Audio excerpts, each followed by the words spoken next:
banyak akses jalan yang terputus, rumah-rumah terendam. Itu memang aksesnya luar biasa, tantangannya bang, rintangannya luar biasa. Dibilang sedih, suka dukanya ada bang. Nah, pada malam itu memang kondisinya mencekam. Listrik masih padam, sinyal tidak ada, kondisi pun mendung, gerimis pada saat itu. Saya di GT menjaga truk tahap pertama langsir ke desa. Dan menggunakan bot itu berapa lama Bapak tahu? 1 jam. Salah satu kekuatan kita untuk bagaimana barang ini bisa sampai ke masyarakat terdampak. Kondisi keterbatasan tidak menghalangi kita untuk berbuat baik pada masyarakat. Kalau rumah saya pribadi itu nyampe atas bang, paling itu sisa tas sejengkal lagi aja tuh. Terendam, semua habis terendam. Kalau saya rumah terendam. Iya. Tapi masih ada. Mereka rumah udah nggak ada.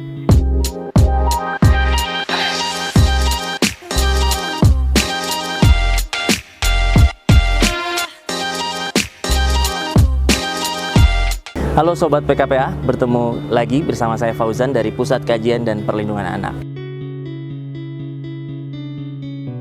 Masih ingatkah Sobat tentang bencana banjir yang menimpa teman-teman kita, saudara-saudara kita dari Sumatera Barat, Sumatera Utara, dan bahkan Aceh di akhir November 2025 lalu? Dari kejadian itu kita juga melihat bahwa banyak akses jalan yang terputus, rumah-rumah terendam, dan banyak penyintas yang mengalami kerugian dari bencana tersebut. Di balik bencana tersebut terdapat banyak sekali orang-orang yang ikut turun serta menjadi relawan, melakukan respon kebencanaan, mendistribusikan berbagai sembako dan logistik untuk kebutuhan para penyintas saat itu. Nah, kali ini kita akan tidak berbicara tentang angka dan data, namun kali ini saya akan ngobrol dengan 2 orang relawan yang menjadi tim emergency response pada saat kebencanaan itu terjadi, dan juga bersama tim PKPA ke sana. Ikuti perjalanan saya dan cerita saya hari ini. Halo, Bang Andri. Bang Bojan, apa kabar? Sehat. Alhamdulillah sehat. Sobat PKPA, saya bertemu dengan Bang Andri, salah satu relawan yang menjadi tim emergency respon di Aceh Tamiang. Kita ngobrol-ngobrol yuk Bang. Boleh, duduk siap. Yuk. Boleh yuk.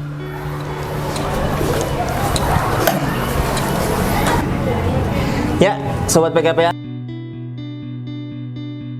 kita ketemu Bang Andri sebagai salah satu tim emergency respon waktu itu di Aceh Tamiang. Bang, boleh Bang perkenalan dulu Bang ke teman-teman PKPA Bang? Boleh, perkenalkan, nama saya Andreas Putra dari Yayasan Disabilitas Aceh Tamiang. Oke, Bang, gimana sih kondisi waktu itu pertama kali Abang mendengar atau merasakan banjir tuh di 2025 November akhir tuh Bang? Pada saat banjir akhir tahun kemarin Bang, Iya, pada akhir November itu memang saya berada di rumah. Karena pada saat itu cuaca kan 1 minggu berturut-turut hujan deras. Jadi memang posisinya stay memang di rumah sama keluarga. Berarti pertama kali memang pas di rumah tuh Bang yang Iya. November.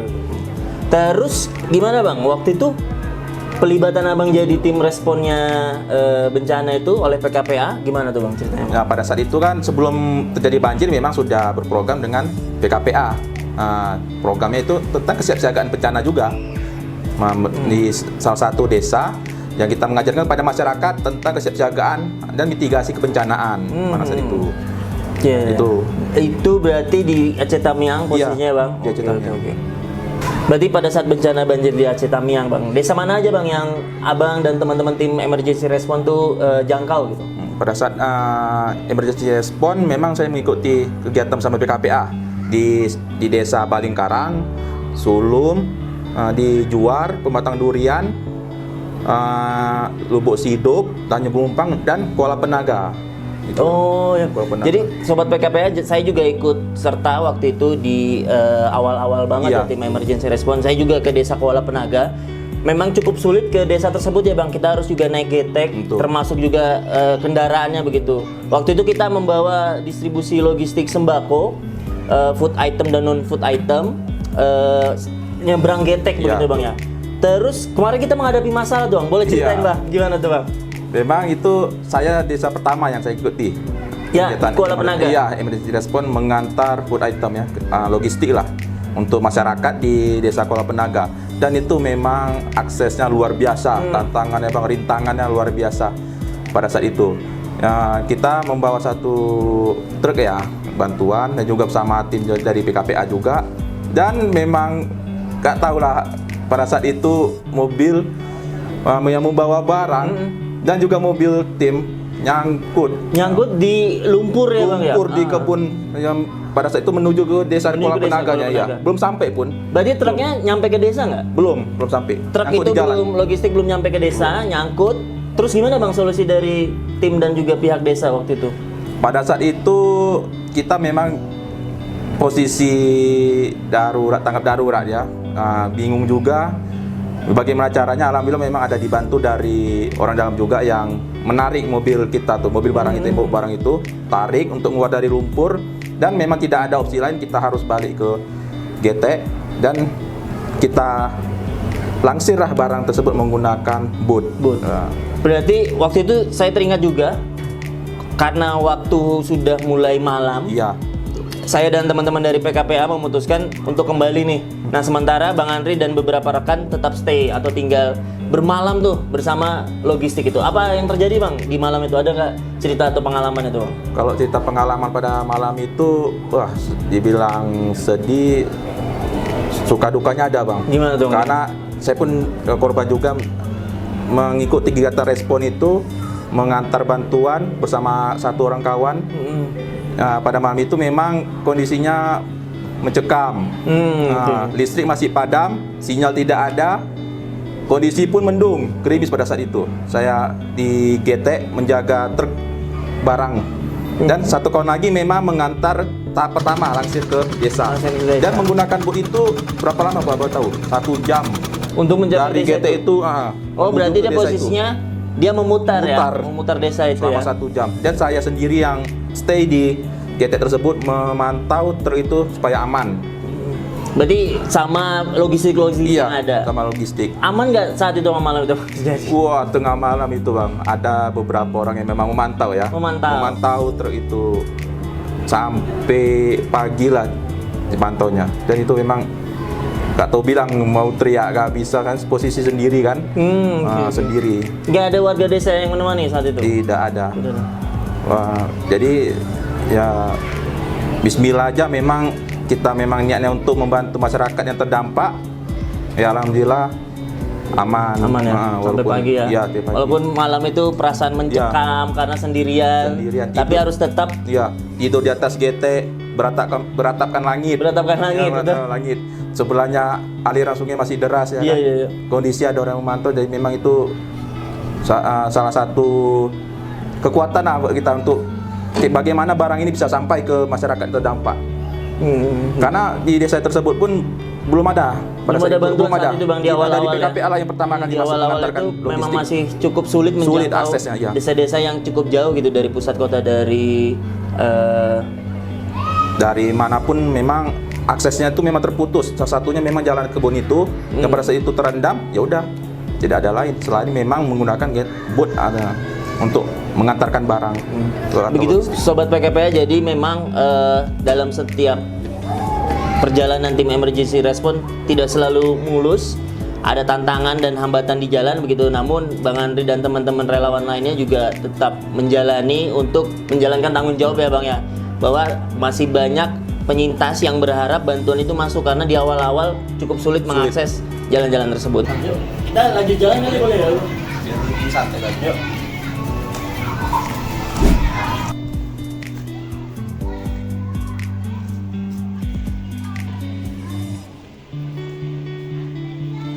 Nah, gimana sih Bang pengalaman Abang tuh jadi relawan, meskipun katakanlah Abang dari kelompok disabilitas tadi kan ya, disabilitas Sajuta. Gimana Bang perasaan Abang? Perasaan memang untuk kondisi keterbatasan tidak menghalangi kita untuk berbuat baik pada masyarakat. Apalagi bencana kemarin memang terdampak merata. Yang desa-desa itu, jadi walaupun kita sebagai penyintas, tapi kita bisa juga membantu korban masyarakat yang terdampak juga. Begitu Sobat PKPA, jadi keterbatasan bukan suatu halangan gitu, dapat juga menjadi memberikan kontribusinya kepada sekitar gitu. Pada saat itu PKPA juga melakukan proses emergency response ke sana untuk tangkap darurat kebencanaan begitu. Jadi tidak membatasi untuk setiap orang bisa berkontribusi memberikan bantuannya. Baik, terima kasih Bang Andre. Sampai jumpa ketemu di kesempatan lainnya Bang. Terima kasih.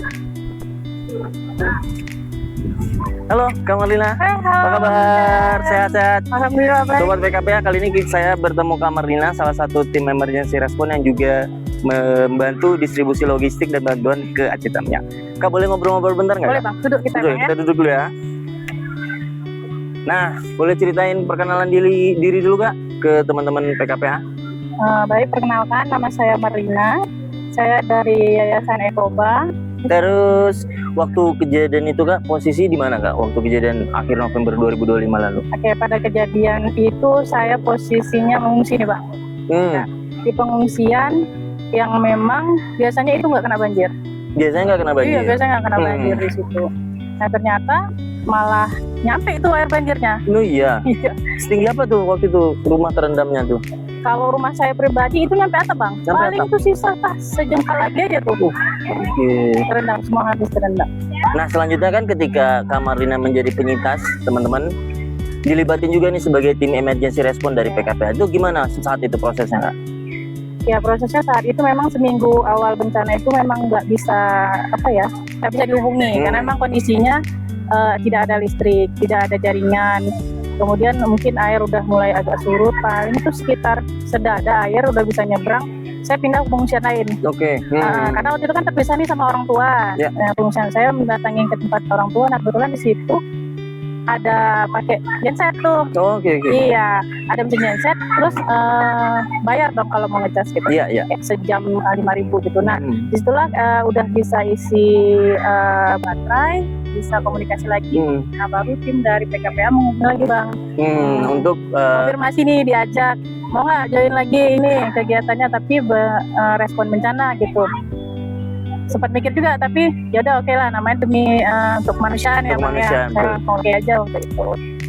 nah berarti setiap perjalanan saat melakukan emergency response Pak, saya penasaran sih bawa barang apa aja sih Kak sebagai tim relawan waktu itu? Oke, ini pengalaman di Iya, lapangan pengalaman ya di bang lapangan ya. itu.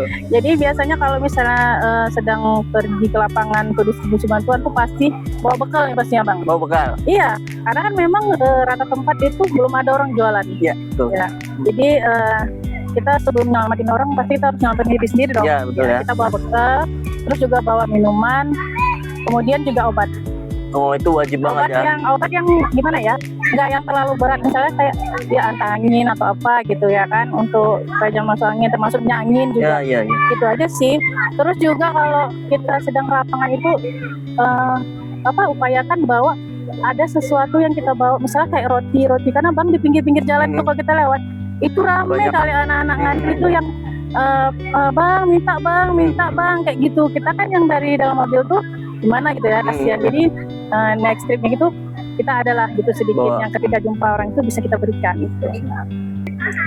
Nah, selanjutnya Sobat PKPA, tadi kan sudah diceritakan sama Kak Marlina. Kak Marlina juga salah satu penyintas nih, terdampak gitu ya, bencana banjir begitu ya. Nah, kemudian dihubungi oleh PKPA untuk menjadi salah satu tim emergency response. Nah, gimana sih Kak sambil menguatkan diri nih? Kan jadi korban juga, jadi penyintas juga nih. Terus ada panggilan nih untuk menjadi tim emergency response. Dari Kakak sendiri gimana Kak untuk menguatkan diri itu Kak? Gimana ya, kalau untuk menguatkan diri kita tetap pasrah ya sama Yang Maha Kuasa, karena memang saat kegiatan emergency response itu posisi saya juga masih mengungsi nih bang. Betul Karena ya. memang posisi rumah memang masih belum bisa diapa-apakan. Nah, itu bahkan udah sebulan berjalan kegiatan pun rumah masih memang belum bisa, jadi kami memang masih mengungsi. Ya udah, tapi bang, kenapa yang bikin saya terpanggil di situ karena ketika melihat langsung ke lokasi bang, Parah sekali. saya ya. merasa ini saya parah. Ternyata ada yang lebih terdampak lagi begitu ya. Lebih parah lagi, kalau saya rumah terendam. Iya. Tapi masih ada. Mereka rumah udah nggak punya. Rumah udah nggak ada. Jadi kayak wah kayaknya memang harus gitu. Harus gue sedih nih jadinya ceritanya bang. Iya. Karena Memang kalau kita ngeliat langsung nih kondisinya seperti Iya, itu. betul. Kadang kita kadang saya merasa kurang bersyukur. Kenapa mesti bahas seperti ini? Tapi ternyata kalau kita lihat saudara kita yang lain bahkan lebih parah. Dan saat itu Kak Marlina juga masih punya kekuatan ya, masih punya semangat juga untuk kayaknya aku masih bisa nih ngebantuin orang lain gitu. Ternyata ada orang lain yang kayaknya lebih kesulitan nih Iya, gitu, jadi menguatkan gitu. Nah, kalau pengalaman sama ada misalkan sama mama-mama atau bapak-bapak atau anak-anak, ada nggak cerita yang atau pengalaman yang cukup berkesan nggak? Nah, saat kalau sama anak-anak ya Bang ya, kita juga kebetulan waktu itu kan ada kegiatan CFS ya sama anak-anak. Memang antusiasnya anak-anak mungkin karena kurang hiburan juga atau gimana. Jadi peserta yang kita suruh datang tuh misalnya di 20 orang. Ketika kegiatan itu bisa nyampe 50 orang. Begitu antusias sekali lah dan anak-anak mereka untuk tuh seneng sekali kalau kita datang. Iya. Nah itu kayak wah seneng Seneng ini banget ternyata bisa main mereka sama kita anak-anak, kunjungi gitu. Seneng banget mereka bisa main bareng kita. Jadi seakan-akan kayak lupa sementara dengan apa yang terjadi. Itu emang main seru sama anak-anak sambil belajar seru banget itu pasti Kak. Seru. Ya teringat juga waktu itu kan saya juga ikut juga tuh beberapa kali bersama tim emergency response PKPA, sobat PKPA. Kalau saya malah dapat cerita sedih sih Kak. Waktu itu si anak nanya sama saya, Bang, saya masih boleh punya cita-cita nggak? Itu kayak, wah boleh dong saya jawab. Tapi sekolah kami udah nggak ada, buku-buku kami hanyut, gimana Bang? Oh masih boleh kok, kan sekolah hanya bentuk bangunan fisik gitu. Semangat kalian harus ada terus. Itu jadi kayak setelah itu juga masih membekas gitu. Harapan dan semangat mereka masih ada gitu sih Bang. Dan juga tadi anak-anak juga antusias ikut bermain di kegiatan Child Friendly Place yang diadakan oleh PKPA juga ya Kak ya. Benar. Jadi kita ngelihat semangat mereka tuh kita jadi ikut semangat. Betul Kak. Antusias anak-anak, semangat mereka itu memang jadi kayak memancing semangat kita juga gitu. Betul Kak. Wah mereka aja semangat, masa kita harus lebih menyerah daripada mereka. Kita harusnya lebih semangat lagi. Nah terakhir nih Kak, ada nggak sih pesan atau harapan untuk saudara-saudara kita yang terdampak banjir gitu di Sumatera Barat, Sumatera Utara, bahkan di Aceh juga, ada pesan-pesan nggak sih Kak? Oke. Pesan saya untuk saudara-saudara kita semuanya yang berdampak untuk tetap semangat, jangan menyerah. Karena mungkin Allah nggak akan menguji umatnya di luar batas kemampuan. Pasti akan ada pelangi setelah badai ini ya. Jadi tetap semangat semuanya. Semangat. Terima kasih Kak Marlina atas obrolan sore kali ini. Sobat PKPA, ternyata menjadi relawan tidak mudah. Ada perjalanan yang dilakukan mereka untuk membantu mendistribusikan logistik ke desa-desa terpencil yang terdampak saat itu, khususnya di Aceh Tamiang. Mari kita eratkan persatuan, saling erat jabat tangan dan bergotong royong di setiap kesulitan yang kita hadapi. Sekian, terima kasih dari kami. Sampai jumpa.